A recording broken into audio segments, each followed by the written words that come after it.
Avatar Meher Baba కి జై. జై బాబా అండి అందరికి. ముందుగా ప్రార్థనతో మొదలు పెడదాం. Beloved God, help us all to love you more and more and more and more and still yet more till we become worthy of union with you, and help us all to hold fast to Baba's Daman till the very end. Avatar Meher Baba కి జై. జై బాబా అండి. నిన్న పద్మిని గారి section నేను చదువుతున్నాను. First పేర చదువుకున్నామండి. Sum up కూడా అయింది ఇది. ముఖ్యంగా ఇందులో బాబా నథింగ్నెస్ అన్నది లేటెంట్గా ఉంటుంది అని చెప్తూ, అందులోనే కాన్షియస్నెస్ కూడా ఆబ్వియస్గా లేటెంట్గా ఉంటుంది. అదే కాకుండా భగవంతుడి గుణాలైన అనంతమైన శక్తి, అనంతమైన జ్ఞానం, అనంతమైన ఆనందం, అలాగే ఆయన గ్లోరీ, అనంతమైన ఆయన గ్లోరియస్నెస్, అలాగే సౌందర్యం అన్నీ కూడా ఈ లేటెంట్గా ఈ ఎవ్రీథింగ్లోనే ఉంటాయి అన్నట్టుగా ఇంప్లై చేస్తూ తీసుకొచ్చారు ఇక్కడ దాకా. ఇక్కడి నుంచి మనం చదువుకున్నామండి.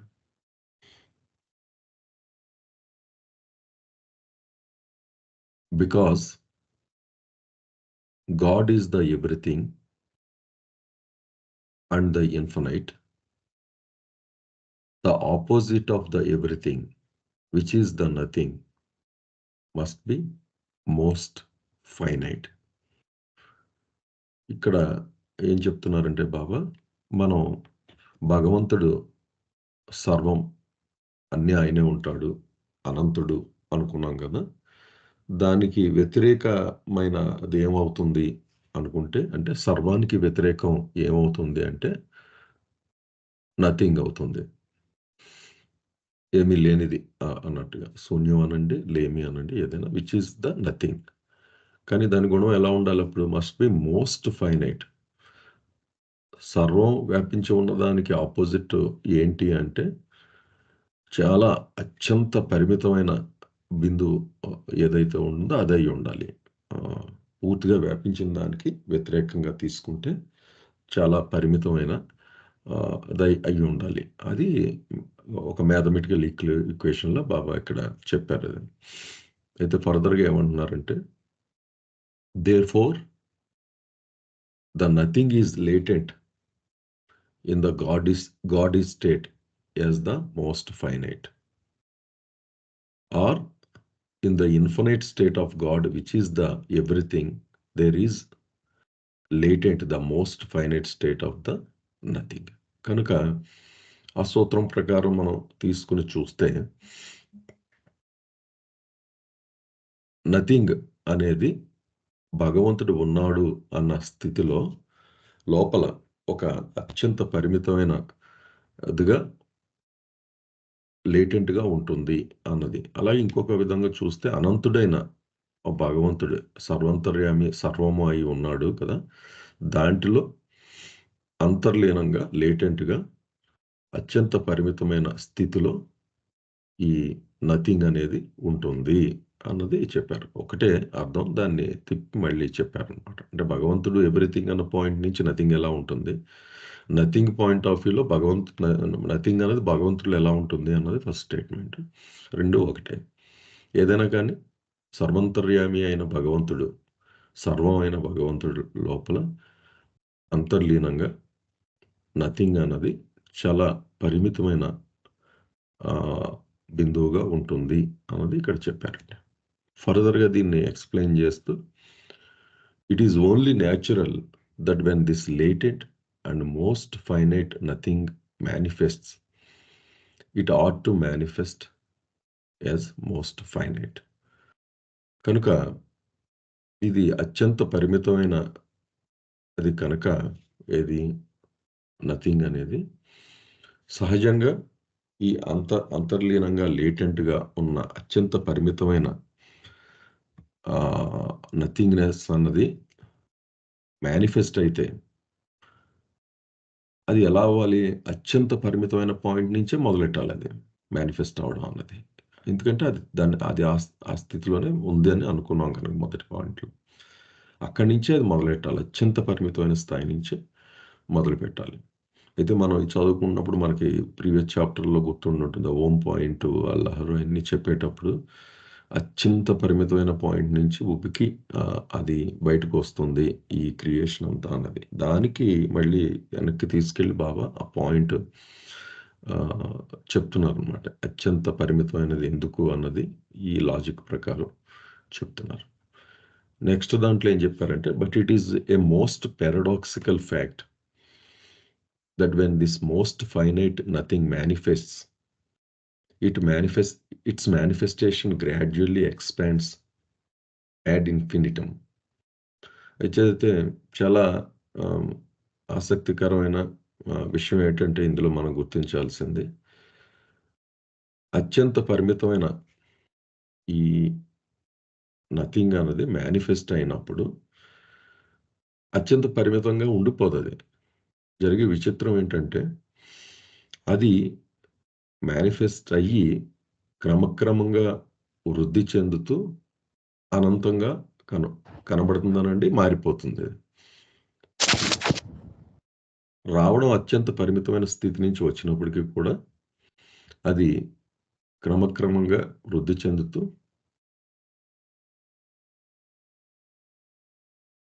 క్రమక్రమంగా వృద్ధి చెందుతూ అది అనంతంగా మారిపోతుంది. అంటే మనం చూసే ఈ క్రియేషను, ఈ మిథ్యా ప్రపంచం ఏదైతే ఆ ఓమ్ పాయింట్ నుంచి వచ్చిందనుకుంటామో, ఇది అనంతంగా మనకు కనబడుతుంది.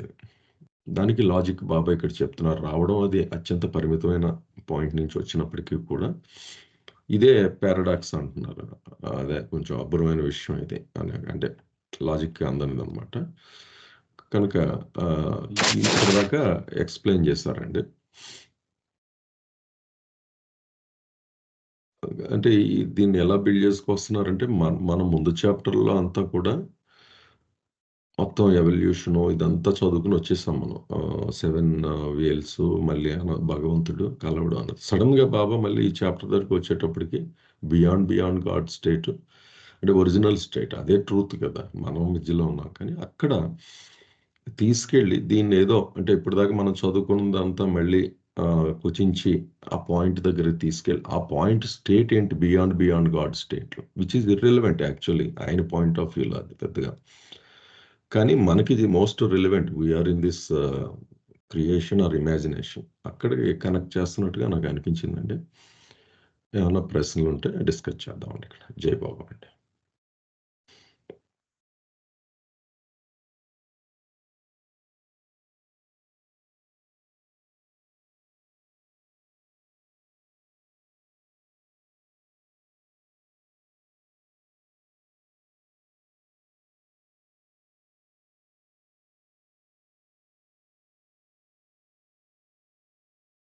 కాన్షియస్‌నెస్సు, భగవంతుడి వివిధ గుణాలు ఇవన్నీ కూడా లేటెంట్‌గా ఉంటాయి అంటూ అక్కడి నుంచి నెమ్మదిగా బాబా నథింగ్‌నెస్సు దాని తత్వం మోస్ట్ ఫైనైట్ అన్నట్టుగా చెప్పారు. మోస్ట్ ఫైనైటే మళ్ళీ గ్రాడ్యుయల్‌గా మేనిఫెస్ట్ అయ్యి అనంతం అవుతుంది అన్నది సారాంశం పారాగ్రాఫ్‌లో.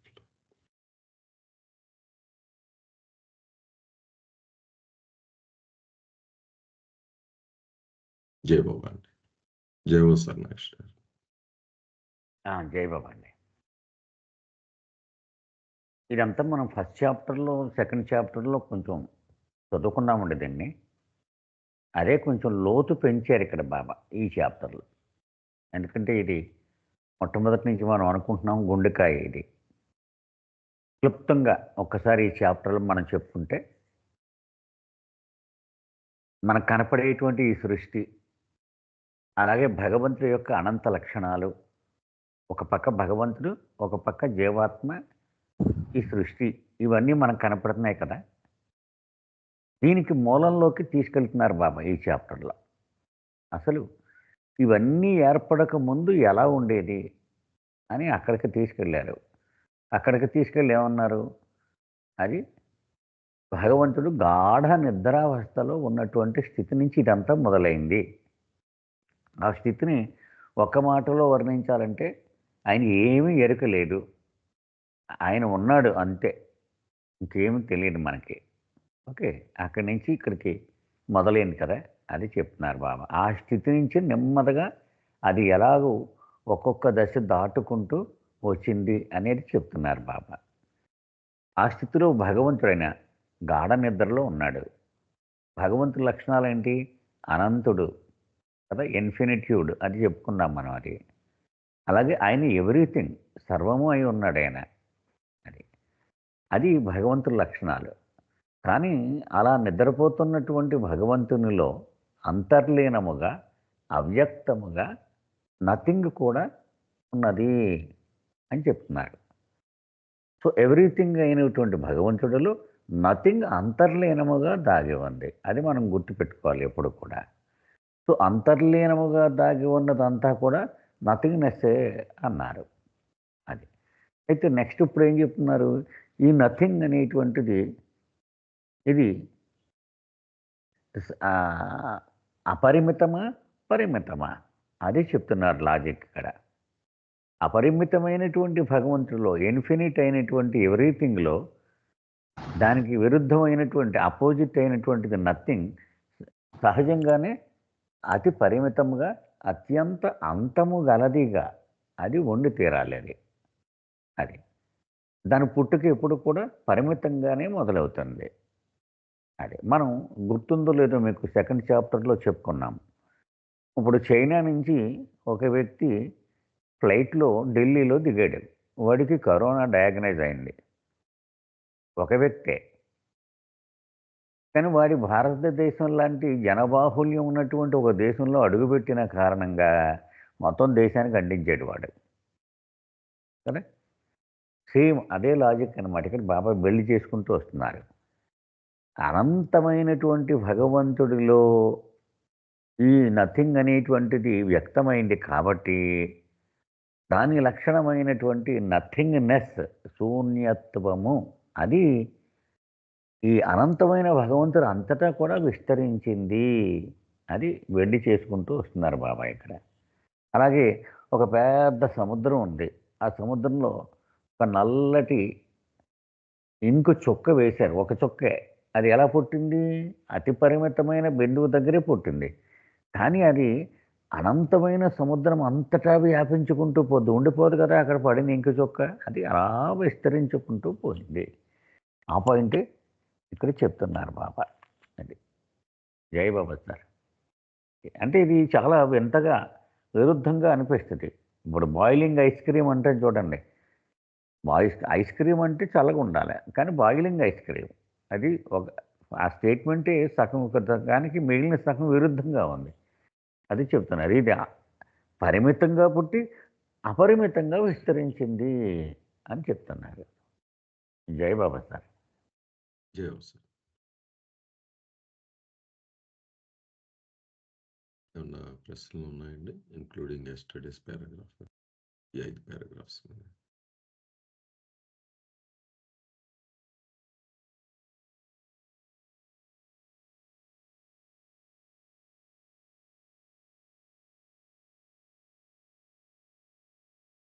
గోపీకృష్ణ గారు కనిపించట్లేదండి. ఆయన జాయిన్ అవ్వట్లేదా?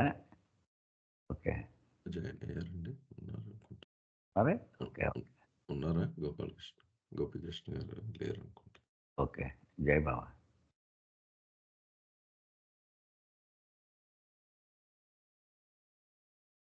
క్లియర్ అండి అందరికీ. అయితే ముందుకెళ్దాం. Lakshman, you may add and anything, Lakshman, if you are necessary. అలాగే సార్. ఎక్కడైనా అవసరం అనిపిస్తే యాడ్ చేస్తాను. సార్ ఈ పదాలు యాడ్ ఇన్ఫినిటమ్ ఇవన్నీ ఏదైనా పర్పస్ ఉందండి? లేకపోతే జస్ట్ అది యూసేజ్ అండి, ఇంగ్లీష్ యూసేజ్ యూసేజ్ అండి. అది ఇంగ్లీష్ కాదండి. యాడ్ ఇన్ఫినిటమ్ అనేది బహుశా లాటిన్ అయి ఉండొచ్చు అది. ఓకే. యాడ్ ఇన్ఫినిటమ్ అంటే అనంతముగా విస్తరించుకుంటూ పోవడం. Add okay. Infinitum.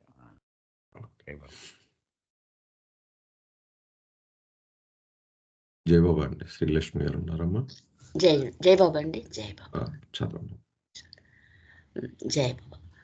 The thing that gives infinity to the most finite nothing is God's own latent trio nature of infinite power, infinite knowledge, and infinite bliss, which, by virtue of being the nature of God, obviously pervades the infinitude of the God is state latently. అంటే ఈ అత్యంత పరిమితమైన శూన్యం ప్రకటితమైనప్పుడు అనంతంగా అంతు లేకుండా విస్తరించింది అనేది అసంబద్ధమైన వాస్తవం అని మనం ఇంతకుముందు పేరాలు చూస్తాం. అది ఎందుకు జరిగింది అంటే ఈ ఈ పరిమితమైన అత్యంత పరిమితమైన శూన్యానికి ఈ అనంతతని ఎవరు ఆపాదించారు? ఆయన ఆ శూన్యం ఎక్కడుంది? ఆ భగవంతుడిలోనే ఉంది, ఆ సర్వంలోనే ఉంది. ఆ యొక్క సర్వ యొక్క లక్షణం ఏంటి? అనంత శక్తి, అనంత జ్ఞానము, అనంత ఆనందం అనే ఈ త్రిగుణాలన్నీ కూడా ఆయన యొక్క లక్షణాలు. ఆ లక్షణ త్రయం వల్లనే ఈ అత్యంత పరిమిత శూన్యానికి కూడా అనంతతను ఆపాదించబడింది అనమాట. ఈ లక్షణ త్రయం అనేది ఆయన యొక్క స్వయంగా ఉన్న స్వయం స్వభావం అది. అందువల్ల ఈ గాడ్ ఈజ్ స్టేట్, ఆయన ఉన్నాడు అనే ఆ స్థితి యొక్క అనంతత అంతటా కూడా వ్యాపించి ఉంది. అంటే సర్వంలో ఉన్న అత్యంత పరిమిత శూన్యాన్ని కూడా ఈ అనంతత వ్యాపించి ఉంది. కాబట్టి ఈ అనంత లక్షణ త్రయం ఏదైతే ఉందో దాని యొక్క గుణమే ఆయనలోనే ఉన్న ఈ సర్వంలోనే ఉన్న అత్యంత పరిమిత శూన్యానికి కూడా అనంతతని ఆపాదించింది. కాబట్టి అది శూన్యత్వంగా బయటికి ప్రకటితమైనప్పుడు అనంతంగా విస్తరిస్తూ పోయింది అన్నమాట. Naturally, this infinity trio nature also envelopes this most finite nothing when latent in the infinity of the everything. అయితే ఈ లక్షణ త్రయం ఇన్ఫినిటీ ఆఫ్ ట్రియో నేచర్ అనమాట. ఇది అంతటినీ ఆవరించి ఉంటుంది. సర్వం యొక్క అనంతతలో అంతర్లీనంగా ఉన్నప్పుడు కూడా వ్యాపించే ఉంటుంది అది. కాబట్టి ఈ అత్యంత పరిమిత శూన్యాన్ని కూడా ఈ అనంత లక్షణ త్రయం అనేది ఆవరించి ఉంటుంది. కాబట్టి ఆ లక్షణమే దీనికి నుంచి శూన్యత్వంగా ప్రకటితమైనప్పుడు అనంతతని ఆపాదించింది అనమాట. సర్వము అంటే సర్వజ్ఞత. మనం భగవంతుడిని సర్వజ్ఞుడు అంటాం, అంటే అన్నీ తెలిసినవాడు అని. ఆ సర్వంలో మొత్తం ఈ తెలియని తనం అనేది లేకపోయినట్లయితే అది సర్వమే కాదు అన్నారు. అంటే ఏంటి? ఆ తెలిసిన తనాన్ని ఈ తెలియని తనం ఫ్రాక్షన్ ఆఫ్ సెకండ్ అత్యంత పరిమితంగా ఉంది, లేకుండా లేదు. అది ఉంది కాబట్టి ఈ సృష్టి అంతా ఉద్భవించింది. నేనెవరిని అని అనుకున్నారు కదా, ఆ మెలకు వచ్చిన క్షణంలో నేనెవరిని అనే ఆ తెలియని తనం అత్యంత పరిమితమైన శూన్యము ఈ అనంతంగా విస్తరించి తనెవరో తెలుసుకోవడానికి ప్రయాణాన్ని మొదలుపెట్టింది అనమాట. అంటే సర్వము అనేది అనంతతని కలిగి ఉంటే అదే దానికి రెండు పార్శ్వాలు అనుకోవాలి. అత్యంత పరిమితమైన క్షణంలోనే ఆలోచన అయితే వచ్చింది. శూన్యము నేనెవరిని అంటే తెలియని తనాన్ని ప్రకటించుకోవటం అనమాట. కాబట్టి అది తనని తాను తెలుసుకునే ప్రయత్నంలో ఈ సృష్టి అంతా ఆవిర్భించింది. కాబట్టి ఆ సర్వజ్ఞత, ఆ సర్వం యొక్క అనంతత ఈ శూన్యానికి కూడా ఆపాదించబడింది. అందువల్లనే అది అనంతంగా విస్తరిస్తూ పోయిందనమాట. ఇక్కడ ఆపుతామమ్మా ఒకసారి. ఓకే, అయిన తర్వాత ఏమన్నా ప్రశ్నలు ఉన్నాయండి దీని మీద?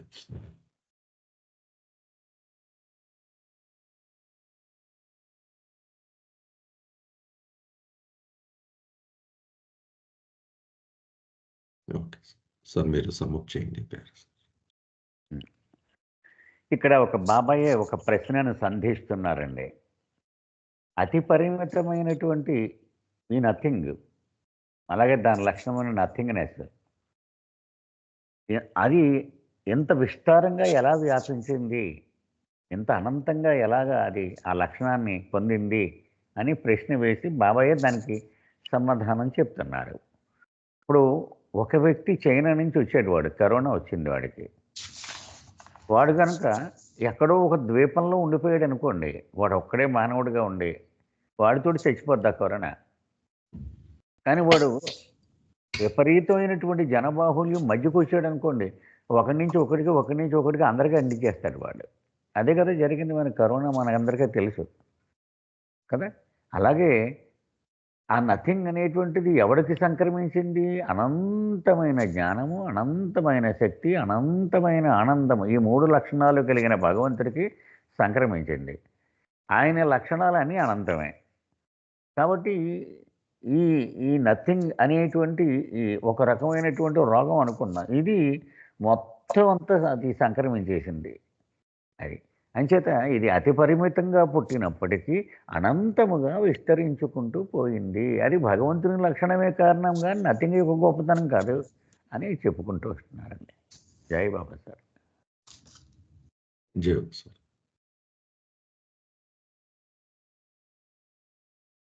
ఏమన్నా నాగేశ్వరరావు గారు ఇచ్చిన ఎక్స్ప్లెనేషన్ మీద ప్రశ్నలు ఉన్నాయండి?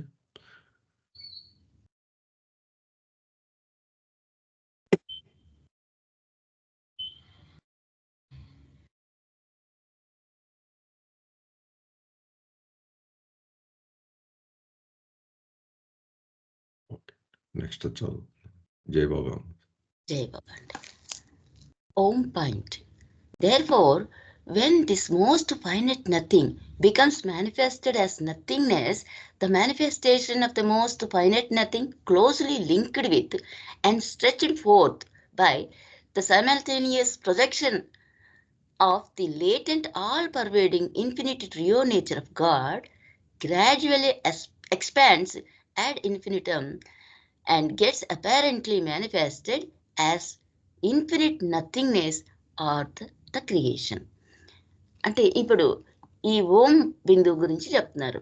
కాబట్టి ఈ అత్యంత పరిమితమైన శూన్యం అనేది ఈ శూన్యత్వంగా ప్రకటితమైనప్పుడు, ఈ మంచి అనేది దాని ప్రకటీకరణ మంచివాడో మంచిదో అట్లా అనుకుంటాం కదా, ఆ రకంగా ఈ అత్యంత పరిమితమైన ఈ శూన్యం అనేది సృష్టి బిందువు నుంచి ప్రకటితమైనప్పుడు దానిలో అంతర్లీనమై ఉన్న ఈ సర్వవ్యాపకంగా ఉన్న ఆ భగవంతుని యొక్క అనంత లక్షణ త్రయం, దాంతోనే ఇది కూడా కలిసి ఉండటం వల్ల ఆ సర్వంలోనే ఇమిడి ఉన్నది ఈ శూన్యం కూడా.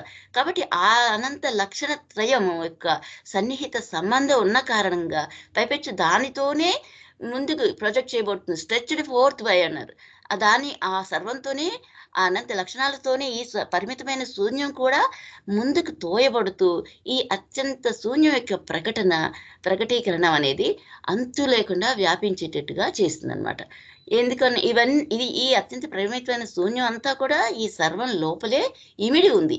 ఆ ఇమిడి ఉన్న శూన్యత్వంగా బయటికి అత్యంత పరిమితమైన ఆ పాయింట్లోంచి బయటకు వచ్చేటప్పుడు క్రమక్రమంగా వస్తూ అది విస్తరించుకుంటూ పోయిందనమాట. Gradually expands as infinite and gets apparently manifested in infinite nothingness as creation. అలా విస్తరించుకుంటూ పోవటం అనే దాన్ని మనం సృష్టి అని అంటున్నాం. And hence the universe of nothingness, which is illusory, can be called God's shadow, and God's being infinite, his shadow is also infinite. ఆ రకంగా ఈ ఎప్పుడైతే ఈ యొక్క ప్రకటీకరణం అనేది శూన్యం యొక్క ప్రకటీకరణం అనేది శూన్యత్వంగా అత్యంత విశాలంగా విస్తరిస్తూ పోయినప్పుడు ఇది సృష్టిగా ప్రకటితం చేయబడి, అంటే శూన్యత్వం అంటేనే ఏమీ లేనిదని, దానికి అక్కడ ఏ అస్తిత్వం లేదు కాబట్టి అది భ్రాంతి అనుకోవాలి. కాబట్టి ఇది విశ్వానికి చెందిన నీడగా పిలుస్తాం. షాడో, భగవంతుని యొక్క నీడగా ఈ విశ్వాన్ని మనం పిలుస్తాం అన్నమాట. కాబట్టి ఈ భగవంతుడు అనేవాడు అనంతుడు, infinite. He is God being infinite. ఆయన అనంతుడై ఉన్నాడు. కాబట్టి అతని షాడో కూడా, అతని యొక్క నీడ కూడా అనంతమైన శూన్యమే అవుతుంది. ఆ అనంతమైన శూన్యాన్నే మనం సృష్టి అంటున్నాం.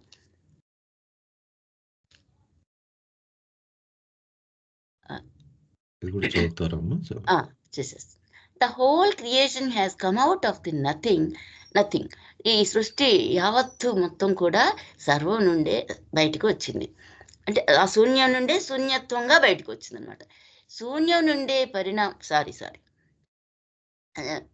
Out of nothing two things have emerged, evolution and production. ఈ యొక్క శూన్యత్వంలో నుంచి రెండు రకాలు అయిన విషయాలు అనమాట, టూ థింగ్స్ ఉద్భవించాయి. ఏ రకంగా అవి? Emerged, evolution and production. Evolution అంటే మార్పు చెందటం, పరిణామం అన్నమాట. అలా అంతేకాకుండా ప్రొడక్షన్, ఉత్పత్తి అనేది, ఉనికి అనేది కూడా అక్కడే మొదలైంది. ఎప్పుడైతే ఇది శూన్యత్వంగా బయటకు వస్తూ ఉందో ఈ రెండు విషయాలు ప్రకటితమయ్యాయి. ఒకటి మొదటిది పరిణామము, రెండవది ఉత్పత్తి. Out of nothing 7 states of gas has come into being. ఈ యొక్క ఈ శూన్యత్వంలో నుంచి 7 స్థితులలో వాయువులు అనేవి బయటకు వచ్చాయి. 7 వాయువుల యొక్క ఉనికి అనేది ప్రారంభమైంది మొట్టమొదటిగా. The 7th evolved state is hydrogen. ఆ వాయువులలో 7వ రకం ఏదైతే ఉందో దాన్ని హైడ్రోజన్ అని పిలుస్తున్నాం. Out of this 7 gaseous stage evolution and production come into being. ఈ రకంగా ఈ 7వ వాయు స్థితి ఏదైతే అయిందో హైడ్రోజన్, దాని నుండే ఈ పరిణామము మరియు ఈ ఉత్పత్తి ప్రొడక్షన్ అనేది కూడా ఉనికి అనేది అని కూడా మొదలైందనమాట. వీటి యొక్క ఉనికి ప్రొడక్షను, ఇవల్యూషన్ పరిణామము, దాంతోపాటే ఉత్పత్తి అనేది కూడా ఉనికిని ప్రారంభించింది. పుట్టుక అనేది జరిగిందనమాట వాటి నుంచే. Creation can be reconciled with evolution because all is in 7 stages. 7 stages of production, 7 stages of evolution and 7 stages of involution. ఈ యొక్క సృష్టి యొక్క పరిణామం అనేది సృష్టిని can be reconciled with evolution, పరిణామంతో మనం దాన్ని సమన్వయపరచడం అనమాట అనేది ఈ 7 స్థితుల గుండా, దశల గుండా జరుగుతుందన్నమాట. 7 రకాల 7 stages of production, 7 రకాల ఉత్పత్తి పరిణామం, 7 రకాల దశలు, 7 stages of evolution, అది కూడా పరిణామం, ఉత్పత్తి, పరిణామం అండ్ 7 stages of involution అంటున్నారు. అంటే అంతర్ముఖ ప్రయాణం, 7 దశలలో అంతర్ముఖ ప్రయాణం కూడా జరుగుతుంది. So it is said that God created the universe in 7 days. అందువల్లనే భగవంతుడు ఈ విశ్వాన్ని అంతటిని 7 రోజుల్లో సృష్టించాడు అని చెప్తున్నారు అనమాట. From the nothing, most finite shadow and infinite shadow emerged simultaneously. ఏకకాలంలో, ఒకే సమయంలో ఈ యొక్క శూన్యం నుండి అత్యంత పరిమితమైన నీడ మరియు అనంతంగా వ్యాపించిన ఈ నీడ కూడా ఒకే సమయంలో దీని నుంచి ఉద్భవించాయి. ఎందుకంటే శూన్యము అనేది అత్యంత పరిమితమైన స్థితిలో ఉంటుంది, దాని సహజ సిద్ధంగా వచ్చింది. దానికి భగవత్ తత్వం వల్ల ఆపాదించబడిన అనంతత కారణంగా ఈ 2 లక్షణాలు కూడా ప్రకటితమైనవి. అత్యంత పరిమితమైన నీడ, అనంతమైన నీడ కూడా ఏకకాలంలోనే ఉద్భవించాయి అని ఇక్కడ బాబా చెప్తున్నారు. జై బాబా అండి. జై.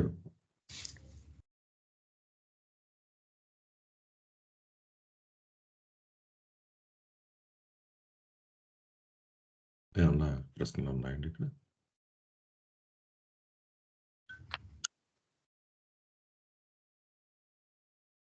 సార్ జై బాబా. సార్ చెప్పండి. జై బాబా. ఇక్కడ 7 స్టేజెస్ ఆఫ్ ప్రొడక్షన్ అన్నారు కదా సార్, అదొక్కసారి ఎక్స్ప్లెయిన్ చేయండి సార్. అలాగే ఇక్కడ పరిమితమైన నీడ మరియు అనంతమైన నీడ ఏకకాలంలో ఉద్భవించాయి అంటే, ఇక్కడ అనంతమైన నీడ అని అంటే ఎరుకు లేనటువంటి అనంత శక్తి, జ్ఞాన, ఆనందాలని వస్తాయా సార్? అది ఒక్కసారి చెప్పండి సార్.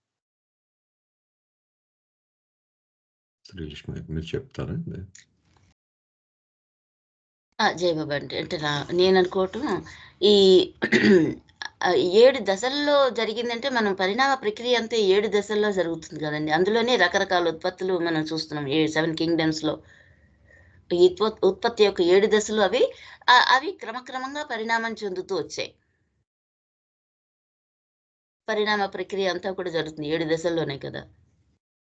అలా అక్కడ మళ్ళీ మేడం గారు 7 stages of evolution and 7 stages of involution అన్నారు.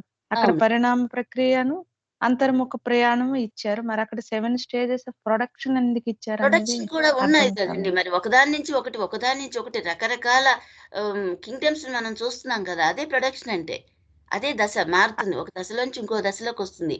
అట్లా 7 రకాల ప్రధానమైన దశలనే దాటుకుంటూ వచ్చింది. ఒక పరిణామం అంటే రూపాన్ని మార్చుకోవటం, ఆ దశని మళ్ళీ ఇంకా ఉన్నతమైన దశలోకి మారటం అనేది అనమాట. అక్కడ ఒక రూపం నుంచి వేరొక రూపంలోకి పరిణామం అనేది చెందటం కనిపిస్తుంది. ఆ రూపం అనే స్థితిని మార్చుకోవటం అది పరిణామము. అసలు ఆ రూపాన్ని ధరించడం అనేది కూడా దశ అన్నమాట, ఒక దశ. మొట్టమొదట మనకి రాతి దశలో ఆ రాతి స్థితిలోనే అనేక రకాలుగా ఉన్నాయి. ఆ రాతి స్థితి నుండి మనకి చెట్టు చేమలుగా మారుతుంది. అంటే దాని యొక్క పరిణామం ఏ రకంగా ఉంది? ఆ జడత్వ స్థితిలో నుంచి దానికి ఇంకొంచెం కదలిక అనేది ఏర్పడింది, యాక్షన్ అనేది ఏర్పడింది. ఆ రకమైన దాన్ని ఇక్కడ చెప్తున్నారు. ఒక రూప పరిణామమే కాకుండా అంతర్గతంగా దాని చైతన్యం యొక్క పరిణామం కూడా దీనిలో జరుగుతుంది అని చెప్తున్నారు అన్నమాట. అలా అని నేను అనుకుంటున్నానండి. అంటే అది 7 దశల్లో జరుగుతది అని మేడం. అంటే ప్రతి రాజ్యంలో కూడా ఆ 7 దశలు ఉంటుంటాయి అనా? అంతే కదండి, మనం చూసాం కదా, 7 దశల్లో కూడా క్రమక్రమంగా మొట్టమొదటి ఉన్న దశ నుంచి ఆ ఉన్న సామ్రాజ్యంలో మొదటి దశ నుంచి చివరి దాకా వచ్చేసరికి దాని చైతన్యంలో కూడా క్రమానుగతంగా మార్పు అనేది ఎక్కువ జరుగుతూ ఉంటుంది. చైతన్యాన్ని సిద్ధింప చేసుకుంటూ ముందుకు నడుస్తుంది కదా. రూపంతో పాటు పరిణామం, చైతన్యం కూడా, దానిలో ఉన్న చైతన్యం కూడా అభివృద్ధి చెందుతూ వస్తుంది. ఆ మొదటి కింగ్డమ్ అయ్యేసరికి దాని చైతన్యం రెండో కింగ్డమ్‌లోకి ప్రవేశించేటంత ఉన్నత స్థాయిలోకి వెళ్తుంది. దాని తర్వాత ఆ రకమైన రూపాన్ని పొందుతుంది. అక్కడున్న చైతన్యం కూడా పరిణామంతో ఇంకా వృద్ధి చెందుతూ పోయే దశలో ఉంటుందన్నమాట. అందుకని ఉత్పత్తి యొక్క 7 దశలు, పరిణామం యొక్క 7 దశలు అంటున్నారు. అలా అని నేను అనుకుంటున్నానండి. సార్ చెప్పండి మీరేదైనా. జయబాబు అండి.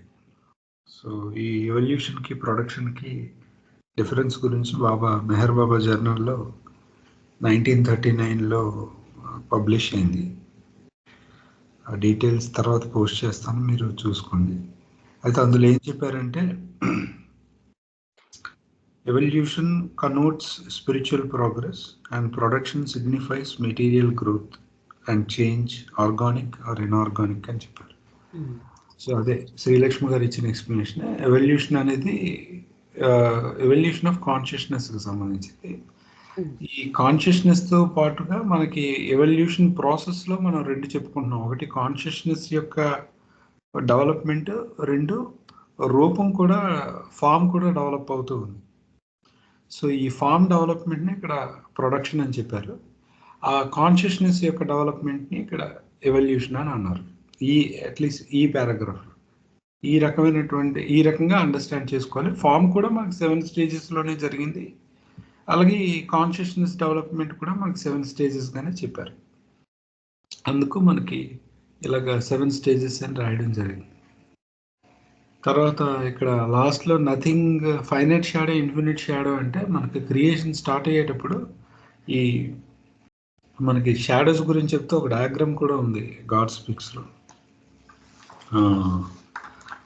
దాని చార్ట్ నెంబర్ ఒకసారి చెప్తాను.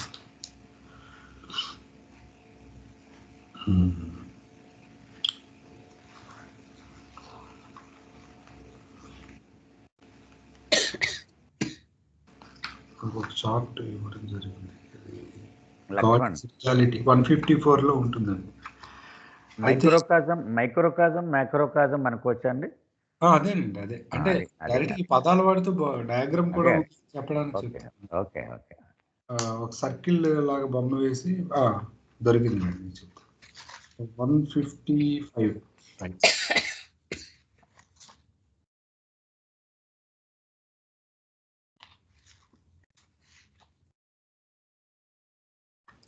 ఇదండి చార్ట్ నెంబర్ 7, కరెక్ట్. సో ఇక్కడ సటిల్ స్మాల్ షాడోస్ అంటే బాడీస్ అని అండి, gross body, subtle body, mental body. Big shadows అంటే worlds, gross world, subtle world, mental. So మనకి క్రియేషన్ హోమ్ పాయింట్ దగ్గర స్టార్ట్ అయ్యేటప్పుడు మెంటల్ వరల్డ్ అంటే అలాగా అది ప్యారలల్గా బిగ్ షాడోస్ డెవలప్ అవుతాయి. అంటే లోకాలు పరిణామం చెందుతూ ఉంటే ఆ లోకాల్లో యొక్క ఉన్నటువంటి సోల్స్ కూడా పరిణామం చెందుతూ ఉంటాయి. కాబట్టి 2 షాడోస్ పెరుగుతాయి అనేది మనకు చెప్పారు. తర్వాత ఇదే చాప్టర్లో వస్తుంది కూడా, ఈశ్వర స్టేట్ అంటే 3rd స్టేట్ ఎక్స్ప్లెయిన్ చేసేటప్పుడు గాడ్ యాజ్ క్రియేటర్, ఎమినేటర్, సస్టైనర్, డిజాల్వర్ అనే స్టేట్ వస్తుంది నెక్స్ట్ పేజెస్లో. అప్పుడు చెప్తారు ఈ 2 కూడా ప్యారలల్గా డెవలప్ అవుతాయి. సో ఇక్కడ మనం అర్థం చేసుకోవాల్సిన బిగ్ షాడో అంటే వరల్డ్స్, స్మాల్ షాడో అంటే బాడీస్. జై బాబా.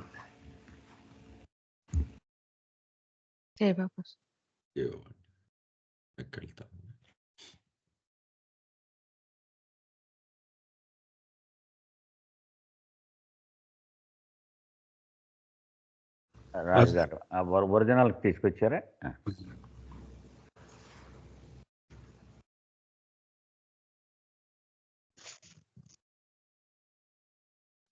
ఓకే, ఏదో మాట్లాడుతున్నారు, చెప్పండి సార్. లేదు చెప్పండి సార్ మీరు. ఎవరో మాట్లాడబోయారు. ఎవరైనా ఉన్నాయండి ప్రశ్నలు? అది కొంచెం కాంప్లికేటెడ్ అండి ఒక విధంగా.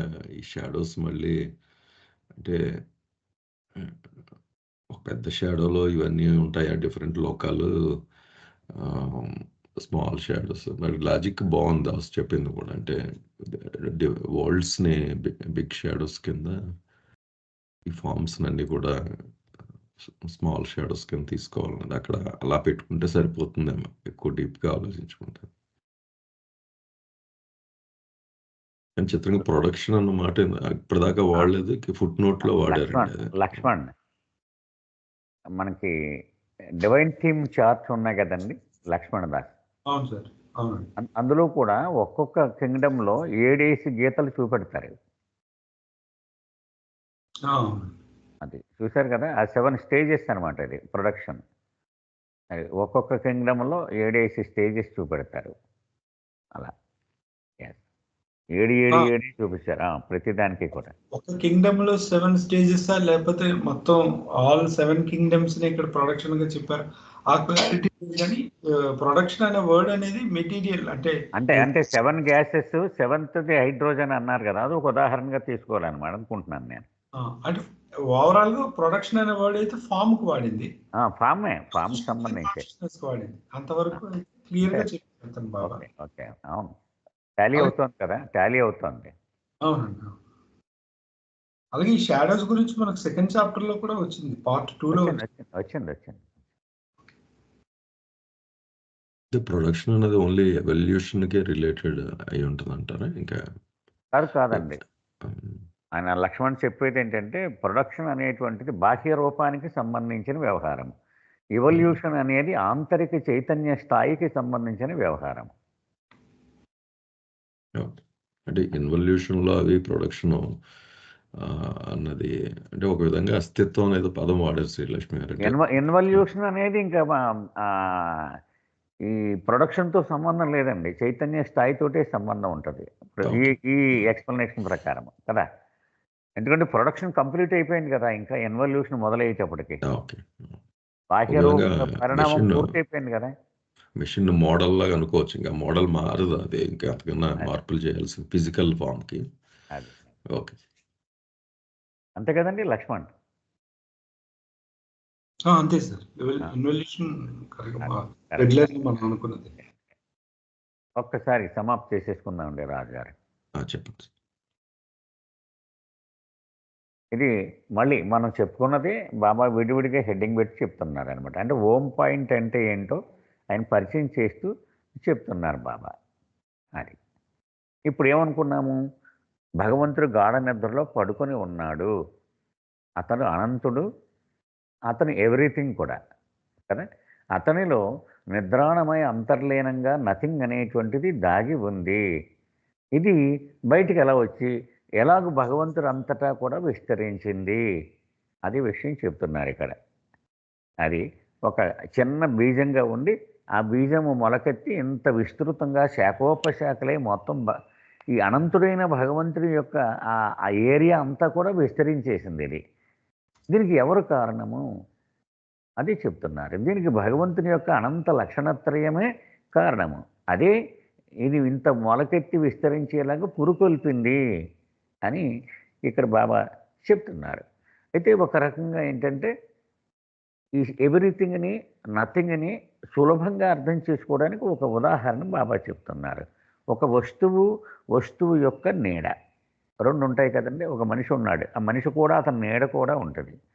కానీ ఆ నీడకు ఎవడు ఏ రకమైన విలువ ఇవ్వరు, అంతే కదా, అది షాడో కాబట్టి. కానీ ఈ మనిషి యొక్క ఆకారాన్ని బట్టి ఆ నీడ యొక్క ఆకారం డిసైడ్ అవుతుంది. అది పరిమితమైతే ఇది పరిమితం అవుతుంది, అది అపరిమితమైతే ఇది కూడా అపరిమితమే అవుతుంది. అంచేత ఆ నీడ అది నీడ రూపంలో విస్తరించింది, ఆ నథింగ్ అనేటువంటిది. అది ఇక్కడ బాబా ఆ విషయాన్ని చెప్తున్నారనమాట. అంచేత భగవంతుడు ఎవ్రీథింగ్ అనంతము కాబట్టి దాని నీడైనటువంటి నథింగ్ కూడా అనంతమే అయిపోయింది అని చెప్తూ ఇక్కడ ఉదాహరణ చెప్తున్నారు. ఈ మొత్తం సృష్టి అంతా ఎందుకు ఏర్పడింది, అసలు కారణం ఏంటి? ఎరుక లేని భగవంతుడు ఎరుకను పొందడం కోసము ఏర్పడింది కదా. దీనిలో 2 విషయాలు ఏకకాలంలో జరుగుతూ ఉంటాయన్నారు. ఒకటి చైతన్యము యొక్క పరిణామము, అంటే అది పెరుగుతూ పోవడం, 0% ఉన్నది 100% వరకు అవ్వడం, అది దాన్ని ఏమన్నారు బాబా? ఇవల్యూషన్ అన్నారు. 2 రూపము వాయు రూపం నుంచి ప్రారంభించి మానవ రూపం వరకు అది అభివృద్ధి చెందడము, దానిని ప్రొడక్షన్ ప్రాసెస్ అన్నారు. ఈ 2 ప్రక్రియలు కూడా అవి నడుస్తూ ఉంటాయి. ఉదాహరణ బాబా ఏమన్నారు? ఫస్ట్ రూపం మనం రాయి నుంచి మొదలెట్టాము, కానీ నిజంగా రాయికి ముందు కూడా ఒక రూపం ఉంది, అది వాయు రూపము. కానీ బాబా ఏమన్నారు? ఈ వాయు రూపము యొక్క నిర్మాణం గురించి, దాని గురించిన డిస్కషన్ చేయడానికి మానవుడి మేధస్సుకు సామర్థ్యము చాలదు, కాబట్టి మనం రాయి నుంచి మొదలెడదాం అన్నారు. అంటే రాయే మొదటి రూపంగా అనుకుందాము అన్నారు. కానీ ఆ వాయు రూపంలో కూడా 7 రకాల వాయువులుగా అభివృద్ధి చెంది 7వది హైడ్రోజన్ అవుతుంది అన్నారు. అంటే ప్రొడక్షన్లో కూడా 7 స్టేజెస్ ఉన్నాయి. తర్వాత ఈ దేహ పరిణామంలో కూడా మనం 7 రాజ్యాలు చెప్పుకున్నాం కదా, రాయి నుంచి మానవుడి వరకు. అలాగే అంతఃపరిణామం, అంతర్ముఖ ప్రయాణంలో కూడా 7 భూమికలు, అన్నీ 7 ఉంటాయి. అంటే భగవంతుడికి సంబంధించిన వ్యవహారం అంతా ఈ 7 నెంబర్ నడుస్తూ ఉంది. అందుచేతే క్రైస్తవ సంప్రదాయంలో ఏం చెప్తారు? భగవంతుడు 7 రోజుల్లో ఈ విశ్వాన్ని సృష్టించాడు అని చెప్తారు. ఇక్కడ మనం మైక్రోకాజం, మ్యాక్రోకాజం అని చదువుకున్నాం. మనం మీకు ఒకసారి గుర్తు తెచ్చుకుంటే కనుక అందులో అంటే ఆ వ్యక్తికి సంబంధించినటువంటి విషయాలు, అలాగే విశ్వమునకు సంబంధించిన విషయాలు, 2 విషయాలు ఉన్నాయి కదా. ఈ శూన్యము నుండి ఈ పరిమితమైనటువంటి నీడ అంటే వ్యక్తికి సంబంధించినది, అలాగే ఇన్ఫినిట్ షాడో అనంతమైన నీడ, అదేంటి? ఈ విశ్వము, ఈ సృష్టి, ప్రపంచాలు, ఇవన్నీ కూడా ఏకకాలములో ఉద్భవించాయి. అమ్మ ఉదయమ్మ, మీకు కొంత క్లారిటీ వచ్చిందో తల్లి? ఇంకేమైనా డిస్కస్ చేయాలి? లేదు సార్, క్లియర్ అయింది సార్. జై బాబా.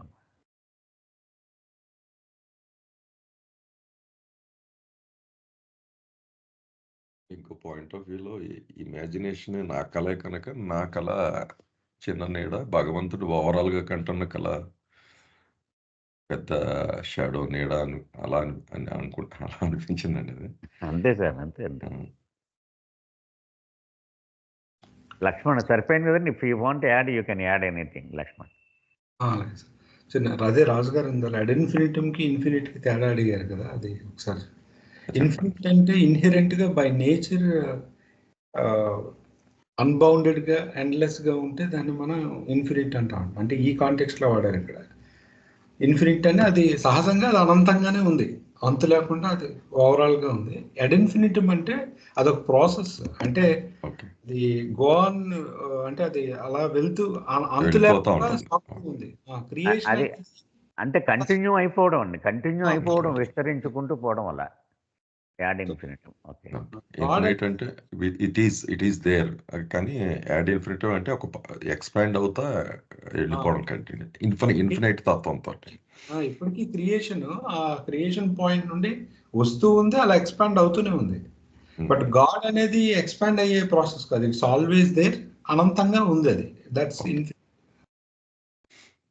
ఈజ్ అది, అంతే. అంతేలేండి, సైంటిఫిక్ గా కూడా యూనివర్స్ అంతా ఎక్స్పాండ్ అవుతుంది అని చెప్తున్నారు కదా, మొత్తం అంతా సైన్స్ పాయింట్ ఆఫ్ వ్యూలో. లక్ష్మణ్ కంటిన్యూ చేయండి.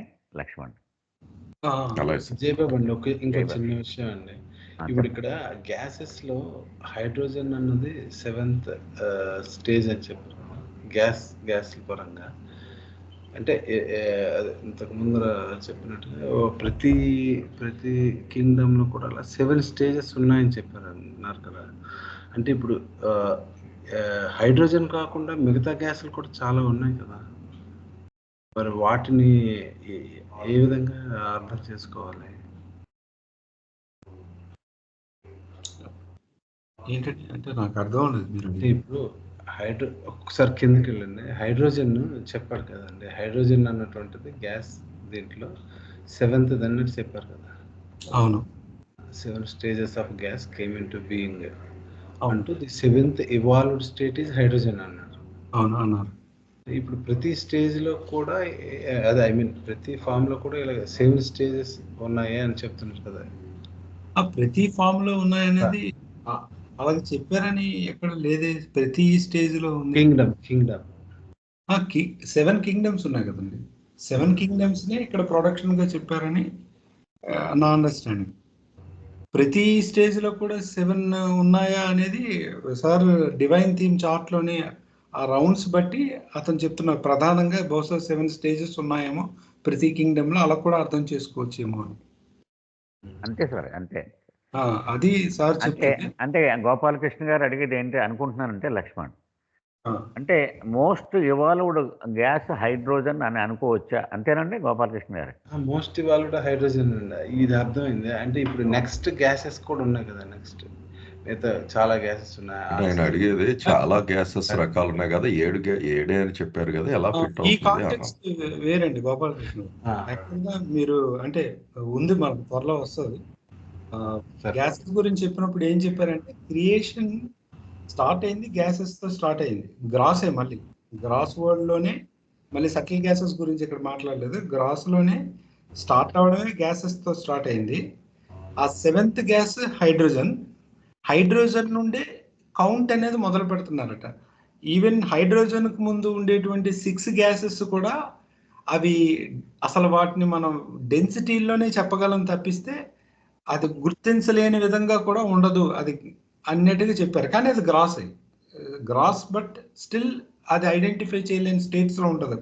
మేబీ అది ఫిజిక్స్ ప్రకారం ఇంకా అంటే కేంద్రకం లెవెల్లో మాట్లాడుతున్నారేమో తెలీదు. బాబా అయితే 7th నుండి ఒక ఫుల్ ఎలక్ట్రాన్, ఒక ప్రోటాను, ఒక ఎలక్ట్రాన్, న్యూట్రాన్, అంటే కంప్లీట్ యాటమ్ గా ఉంటుంది కదా హైడ్రోజన్ అనేది. ఇంకా అక్కడ నుండి మీకు కౌంట్ స్టార్ట్ అవుతుంది. అంతకు ముందున్న గ్యాసెస్ ని మనం చెప్పలేము ఖచ్చితంగా ఇది అని. అవి డెన్సిటీలోనే వాటి వేరియేషన్స్ ఉంటుంది.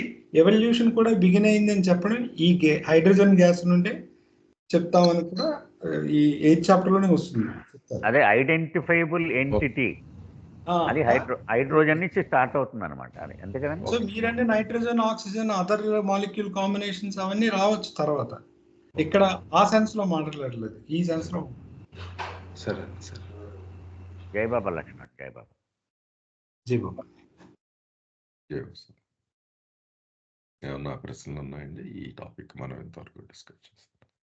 నథింగ్ అన్నది మోస్ట్ ఫైనైట్ అండ్ డిఫైన్ చేసినప్పుడు బికాజ్ ఆఫ్ ఇన్ఫైనైట్నెస్, నథింగ్నెస్ అన్నది కూడా ఇన్ఫైనైట్ గా విస్తరించుకుంటూ పోయింది అని చెప్పారు కదా. ఇన్ దాట్ కేస్ నథింగ్నెస్ గా బయటకు వచ్చిన ప్రతిదీ కూడా ఇన్ఫైనైట్ గానే ఉండాలి కదా. Because of the latent nature of nothingness infinite గానే ఉండాలి. మరి ఫైనైట్నెస్ ఎక్కడి నుంచి వస్తుంది? సృష్టిలో ప్రతిదీ ఫైనైట్ గానే కనబడుతుంది. But actual nature nothingness is basically infinite అని చెప్తున్నారు. బేసికల్లీ ఇన్ఫైనైట్నెస్ అయినప్పుడు ఫైనైట్ షాడో రావద్దు కదా. ఇన్ఫైనైట్ షాడో చెప్పారు. ఫైన్ అంటే ఓవరాల్ లెవెల్లో మాట్లాడితే అది నథింగ్ గా ఉన్నప్పుడే అది ఒక పాయింట్ గా ఉంది.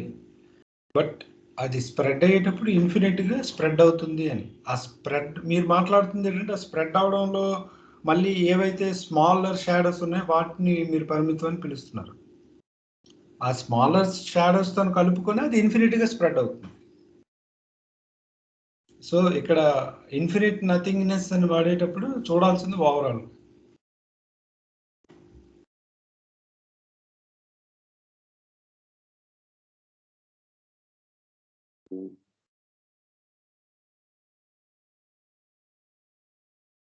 ఓకేనండి వాసు? అదే కొంచెం ఫిజికల్ గా చూస్తే కనబడుతుంది. ఆ ఫైనైట్ షాడో అనేది కనబడుతుంది. Finite shadow is nothing but bodies, infinite shadow is nothing but worlds కదా. సో ఆ ఫైనైట్ షాడో అన్న పాయింట్ కూడా మనకి ఉండేటప్పుడు ఆ పాయింట్ ఫైనైట్ అవ్వాలి కదా. కానీ basic nature infinite, even nothingness. అవును, basic nature infinite. But overall లెవెల్లో చెప్తున్నారు నథింగ్నెస్ ఈజ్ ఇన్ఫినిట్ అని చెప్పేటప్పుడు with respect to what? With respect to nothing నథింగ్గా ఉండేటప్పుడు అది ఫైనైట్గా ఉంది, ఒక పాయింట్గా ఉంది. ఎందులో ఎవ్రీథింగ్లో ఒక పాయింట్గా ఉంది. బట్ అది మేనిఫెస్ట్ అయ్యేటప్పుడు విమ్ రావడం ద్వారా అది అనంతంగా మేనిఫెస్ట్ అవుతుంది అని చెప్తున్నారు. ఆ అనంతంగా మేనిఫెస్ట్ ఎలా అవుతుంది? Through finite shadows as well as అదే small shadows and big shadows ద్వారా అది అనంతంగా స్ప్రెడ్ అవుతూ ఉంది. ఆ సెన్స్ లో అది ఇన్ఫినిట్ నథింగ్ అని చెప్పారు. ఇన్ఫినిట్ నథింగ్నెస్ అనేది అడ్ ఇన్ఫినిటమ్ గా సాగుతూ ఉంది. అది ఆ నీడ అలా పెరుగుతుంది. దీనికి ఇంకా బెస్ట్ ఎగ్జాంపుల్ ఏం చెప్పారంటే బాబా, ఒక వ్యక్తి నీడ అలాగా స్ప్రెడ్ అవుతూ ఉంటుంది. ఒకనొక టైంలో మళ్ళీ ఆ సూర్యుడు లేనప్పుడు అది నీడ అతనిలోనే ఐక్యమైపోతుంది. అలాగా ఈ మన నీడ ఎందులోండి బయటకు వచ్చింది? మనలో నుండి బయటకు వచ్చింది. అది బయటకు రాకముందు ఎక్కడుందో మనలోనే ఉంది. మనలో ఉన్నప్పుడు లేటెంట్గా ఉంది మన నీడ అంటాం. మన షాడో మనలోనే లేటెంట్గా ఉంది. అది వచ్చేటప్పుడు చాలా పెద్దదిగా అలా స్ప్రెడ్ అవుతూ వెళ్ళిపోతూ ఉంటుంది నీడ. ఈ రకంగా మనం అర్థం చేసుకోవచ్చు దీన్ని కూడాను. సో ఈ నథింగ్నెస్ అనేది ఏదైతే ఉంది, ఈ నథింగ్నెస్ అంతా కూడా, అందుకే మీరు చూడండి నీడ కూడా మనకు స్టార్ట్ అయ్యేటప్పుడు ఒక పర్టికులర్ పాయింట్ దగ్గర ఉంటుంది. మనల్ని కనెక్ట్ అయ్యే పాయింట్ మన కాల్ దగ్గర ఎక్కడో అది కనెక్ట్ అయ్యి స్ప్రెడ్ అవుతుంది. ఆ పాయింట్ అనమాట. అది మళ్ళీ అందులోనే మనలో ఉండేటప్పుడు అది చాలా పరిమితంగా ఉంటుంది. అలాగే ఒక పర్టికులర్ పాయింట్ ద్వారా స్ప్రెడ్ అయ్యేటప్పుడు ఇన్ఫినిటీగా స్ప్రెడ్ అవుతుంది. ఆ ఆస్పెక్ట్లో ఇక్కడ ఎక్స్ప్లెయిన్ చేస్తున్నారు. మళ్ళీ అది స్ప్రెడ్ అయ్యేటప్పుడు అందులో ఈ వరల్డ్స్ ఉంటాయి, బాడీస్ ఉంటాయి. వాటి లెవెల్లో మీరు మళ్ళీ దీన్ని అప్లై చేయకండి. అందులో ఫైనైట్ ఎంటిటీస్ ఉన్నాయి, ఇన్ఫినిట్ ఎంటిటీస్ కూడా ఉన్నాయి. Or smaller shadows and bigger shadows కూడా ఉన్నాయి. అంటే ఇప్పుడు వాసు, అంటే నువ్వు అడిగినటువంటి క్వశ్చన్, ఇప్పుడు ఫైనట్ షాడో అంటే ఇప్పుడు బాడీ గురించి చెప్తున్నారు. మరి ఇది ఫైనట్గా కనిపిస్తుంది కదా అనే అడుగుతున్నావు. అవును, ఇప్పుడు ఫైనట్గా కనిపిస్తుంది కానీ ఒరిజినల్గా ఇన్ఫినిటే కదా. ఒరిజినల్గా నువ్వు ఇన్ఫినిటే కదా. ఏ బీయింగ్ అయినా ఇన్ఫినిటే. అది ఎందుకు కనిపిస్తుంది అనేది కూడా ఎక్స్ప్లెనేషన్ ఇచ్చారు. సంస్కారం అంటే ఈ 3 ఆస్పెక్ట్స్ ఏవైతే ఉన్నాయో, ఇన్ఫినిట్ నాలెడ్జ్, పవర్, ప్లస్ ఈ 3 ఆస్పెక్ట్స్ ఆఫ్ గాడ్, ఆ 3 ఆస్పెక్ట్స్ హ్యూమన్ అంటే స్మాల్ షాడోస్ గా వచ్చేటప్పుడు ఎందుకు అలాగా బాడీగా, ఎనర్జీగా, మైండ్గా లిమిట్ అయ్యాయి? ఎందుకు అది ఇలాగ గ్రాస్ సెటిల్ అంటే యూనివర్సల్ లెవెల్లో ఇన్ఫినిట్ ఎనర్జీగా, ఇన్ఫినిట్ నాలెడ్జ్, అంటే మెంటల్ వరల్డ్గా, సెటిల్ వరల్డ్గా, గ్రాస్ వరల్డ్గా ఎందుకు అలా వచ్చాయి అనేది ఇంకా ఇదే 8th చాప్టర్లో వస్తుంది. ఫర్దర్ ఎక్స్ప్లెయిన్ చేశారు. అది ఆ ఆస్పెక్ట్ ఎందుకు పరిమితమైన స్థాయిలో వచ్చింది, దాన్ని ఏది కంట్రోల్ చేస్తుంది, ఈ ఎలిమెంట్స్ అని. అదే మళ్ళీ కాన్షియస్నెస్ పిక్చర్లోకి వస్తుందండి. మళ్ళీ ఇక్కడికి వచ్చేటప్పటికి ఆ కాన్షియస్నెస్ వల్ల ఫైనైట్ అనుకోవడం, ఇన్ఫినైట్ అనుకోవడం ఇవన్నీ ఇంటర్లింక్డ్ కదా.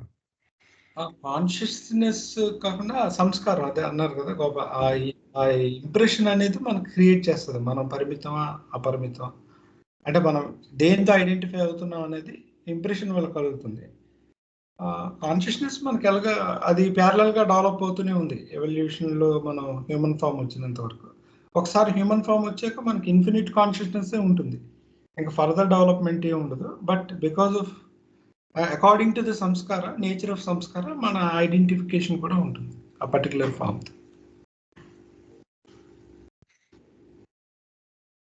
ఓకే, ఏమన్నా ఉన్నాయండి ఫర్దర్గా? ఇప్పుడు 7 days లో క్రియేషన్ కంప్లీట్ అయింది అని బాబా చెప్పినప్పుడు, సరే ఆ ఇన్ఫైనైట్ షాడోస్ ని వరల్డ్స్ కింద తీసుకుంటే ఓకే, వరల్డ్స్ ని క్రియేట్ చేశారు, that is nothing but creation అని మనం చెప్పొచ్చు. మరి ఫైనైట్ షాడోస్ వచ్చేటప్పటికి బాడీస్ కదా.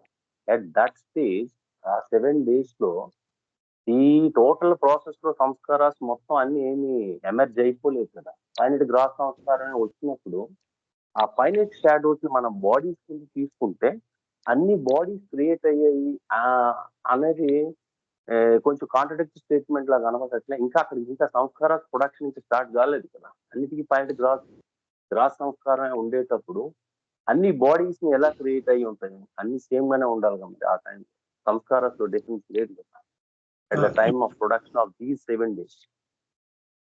ముందు ఒక్కొక్కటి అనుకోద్దాం. 7 days లో క్రియేషన్ చేశారనేది బైబిల్లో ఉంటుంది. జెనిసిస్లో, ఆది కాండంలో, బైబిల్లో దేవుడు ఆది యందు వాక్యం అంటను, వాక్యము దేవుని యొద్ద ఉండను, ఆ దేవుడు ఈ సృష్టిని 7 రోజుల్లో చేసిన, 7వ రోజు అతను విశ్రాంతి తీసుకున్నాను అని ఉంటుంది. ఆ 7 days అనేది సింబాలిక్ గా చెప్పారు. బైబిల్లో ఉండేటువంటి జెనిసిస్ కంప్లీట్ గా సింబాలిక్. అది ఈ ప్రాసెస్ నే అప్పుడున్న ప్రజలకు అర్థమైతే డైరెక్ట్ గా ఎంత ఎవ్రీథింగ్, నథింగ్, ఇన్ఫినిట్ కాన్షియస్నెస్ ఈ లెవెల్ ఆఫ్ ఎక్స్ప్లెనేషన్ ఇవ్వడం సాధ్యం కాదు. కాబట్టి ఆ కల్చర్లో, అబ్రహామిక్ రిలీజియస్ కల్చర్లో ఈ రకంగా చెప్పారు. భగవంతుడు దేవుడు 7 రోజుల్లో సృష్టి చేశాడు అని. ఆ 7 రోజుల్లో సృష్టి చేశాడని ఏ సెన్స్ లో వాడారంటే అప్పుడున్న పర్ఫెక్ట్ మాస్టర్స్ కానీ సెయింట్స్ కానీ ఇది దాని అంటే అంతరార్థం ఇది అని చెప్తున్నారు. అంతేగాని 7 days లో సృష్టి అయిందని కాదు. ప్రతిదీ 7 stages లో అయింది అని చెప్పడాన్ని ఆ బైబిల్లో అలా రాయబడింది. 7 రోజుల్లో దేవుడు సృష్టిని సృష్టించాడు.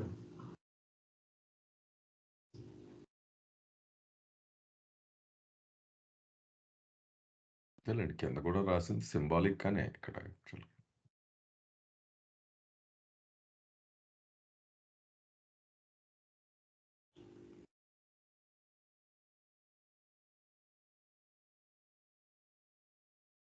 ఓకే, ఏమన్నా ఉన్నాయా ఇంకా?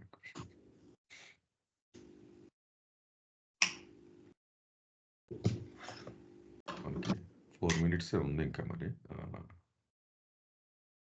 ఇంకా ఏమైనా ఉంటే డిస్కస్ చేద్దాం. లేకపోతే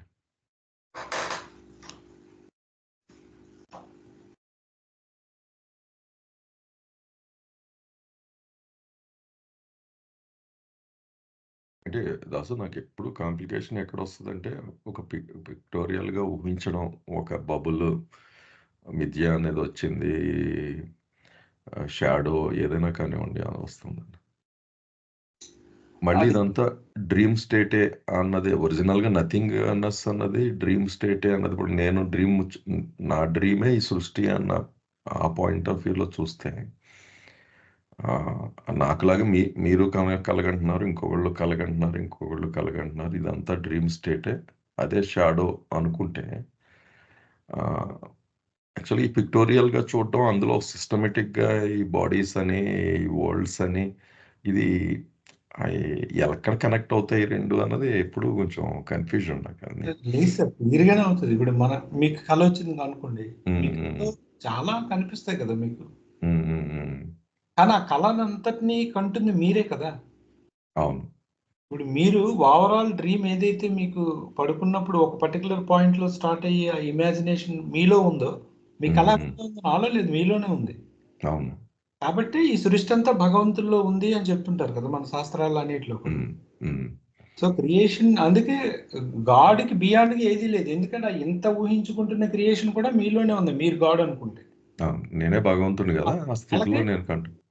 మీరు చూస్తున్న పాత్రలు ఏవైతే రోల్స్ ఉన్నాయో మీ కళ్ళలో, అవన్నీ కూడా మీరే. అందులో ఏవి జీవులు నిర్జీవంగా ఉన్న మీ కళ్ళలో ఒక రాయి కనిపించింది అనుకోండి, అది మీరే. ఒక మనిషి ఇచ్చాడు, జంతువు కానీ మీరే. చెట్టు పుట్ట మీరే, ఆ మధ్యలో ఉన్న ఖాళీ కూడా మీరే. అసలు మీరు లేని కళ్ళలో ఏది లేదు. పరిమితంగా ఉన్నవి మీరే, అపరిమితంగా ఉన్నవి మీరే. ఇంకేదైనా డిఫైన్ చేయలేదంటూ ఉంటే అది మీరే కదా.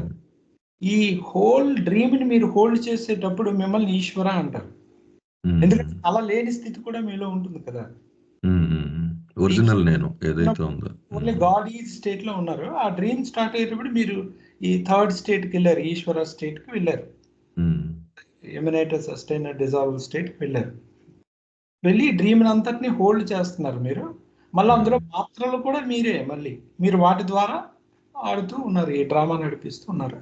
మళ్ళీ ఒక టైంలో డ్రీమ్ మీకు పోతుంది, మీకు అవేకనింగ్ వస్తుంది. కాకపోతే సృష్టిలో ఉన్న ప్రిన్సిపల్ ఏంటంటే, ఒక డీప్ స్లీప్ స్టేట్ లో ఉన్న వ్యక్తి, అది గాడ్ అయినా పర్సన్ అయినా, అవేక్ స్టేట్ లోకి రావాలంటే it happens only through dream state. భగవంతుడు కూడా గాఢ నిద్రావస్థలో ఉన్న భగవంతుడు ఈ యొక్క స్వప్నావస్థను అనుభవించి అప్పుడు ఈ జాగ్రత్త అవస్థలోకి వస్తాడు. మనం ఎలా కళలో వచ్చి మనం మెలకు వస్తుంది, అదే ప్రిన్సిపల్తో నడుస్తుంది.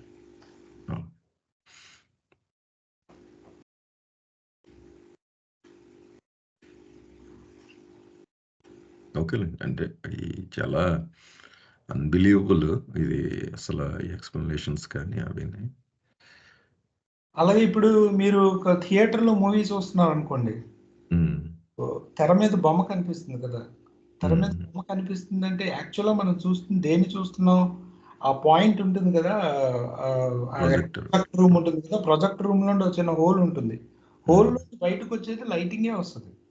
ఆ లైట్ ఆ లైట్ ఏదైతే ఉందో ఆ light it carries the film కదా! వాడు ఆ హ్మ్. లైట్ ఫిల్మ్ పెడతాడు. ఆ ఫిల్మ్‌ని ఈ లైట్ ప్రొజెక్ట్ అయ్యి తెర మీద పడుతూ ఉంది. మనం తెర మీద చూస్తుందంతా కూడా లైట్‌నే చూస్తున్నాం. హ్మ్. ఆ తెర ఆ లైట్ అది ప్యూర్ లైట్ కాదు కాకపోతే. ఈ ఫిల్మ్‌తో కలిసిన లైట్. హ్మ్. అలాగే ఇప్పుడు మనం కళ్ళు విప్పి చూసి ఈ ప్రపంచం అంతట్లో మనకు కనిపించే మన కళ్ళ ముందు కనిపించేవన్నీ కూడా మన చైతన్యం, ఈ సంస్కారాలతో కలిసిన చైతన్యం తాలూకు అది. రిఫ్లెక్షన్ ఇదంతా చూస్తాం. కాకపోతే ఇక్కడ తెర లాంటిది ఇక్కడ ఏంటంటే పరమాత్మ.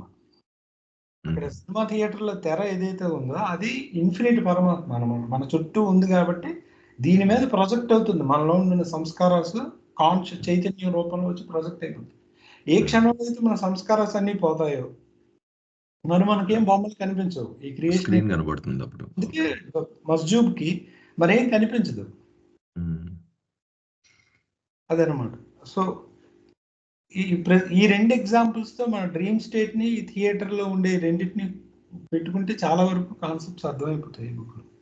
అవును. ఇబ్బందిగా ఉండదు. ఇంటెలెక్ట్‌తో అర్థం చేసుకోవడానికైతే ఇబ్బంది లేదు. అంతేలేండి. వాస్ట్‌నెస్ ఇంక మన వల్ల కాదు గానీ అట్‌లీస్ట్ సింపుల్ ఎగ్జాంపుల్‌తో ఇది బానే ఉంటుంది ఎగ్జాంపుల్ ఇది. ఆ తెర అన్నది పరమాత్మ అన్నది బావుంది యాక్చువల్‌గా. అంటే ఇంకా ఎళ్ళిపోతే ఇట్స్ నథింగ్ బట్ స్క్రీనే కనబడుతుంది కదా! అది. అవును. ఓకే. టైం గూడా అయిందసలు. ఇక్కడ ఆపుదామండి. ఓకే. మళ్ళీ వచ్చి సాటర్‌డే కలుద్దామండి. అందరికీ జై బాబా అండి. జై బాబా. జై బాబా అండి. అందరికీ జై బాబా. जय भगवान अंदर की जय बाबा अवतार मेहर बाबा की जय జై జై బాబా. జై బాబా.